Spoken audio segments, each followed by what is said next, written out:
Hey everyone, we are about halfway through our series on roots growing out of holy ground, where for the last 3 weeks or so I have taken you to different places from my life that have served as holy ground, these places where I've encountered God and that can teach us something about discipleship. But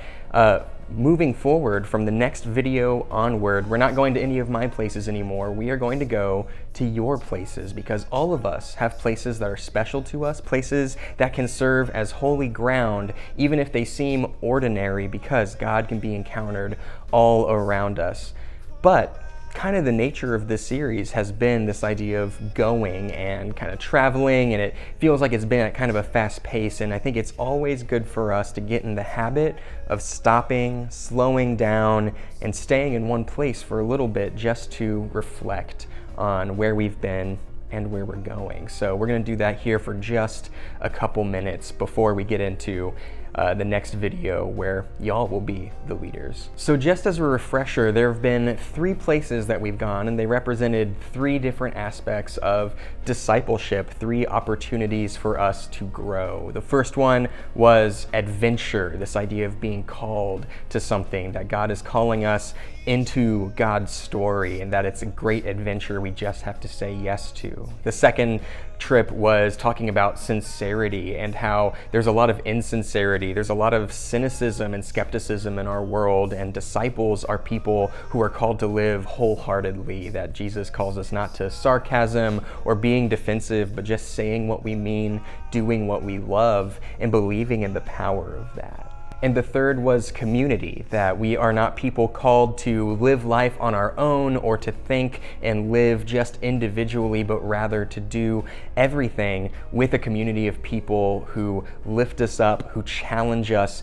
and who give us a bigger picture of what God is doing than we could get just on our own. Here at Highland Oaks, a lot of you are probably familiar that we have what we call these 8 moves of discipleship. This idea that following Jesus means that we are always moving and always growing, and there are kind of 8 areas that we identify specifically that we can grow out of. And obviously there's a lot more than 8, but these are kind of some ways that help us focus and think. So I wonder if we take the 8 moves and we take these 3 that we've already explored through roots. The first question I want you to think about is just what connections do you see between adventure and sincerity and community and any or all of these 8 moves of discipleship? You might even think of it as one of those worksheets you would get in like 2nd grade where you kind of have to like draw connections, right? Like draw lines. So what connections, and how do you see them as being connected, or how do you see them as being different or distinct from one another?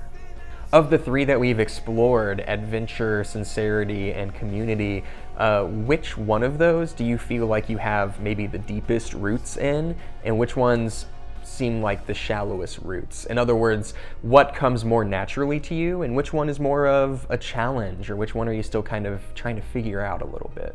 And the last question I want you to think about is actually the first question I ever asked in this series back in the introduction, which is just to think about what some of your favorite places are, or just places that are really meaningful, as we've thought about holy ground and kind of peeled back these layers that holy doesn't mean really religious or fancy or anything like that, but rather somewhere that is significant, that might reveal something about God, where God might be present. Maybe that has helped you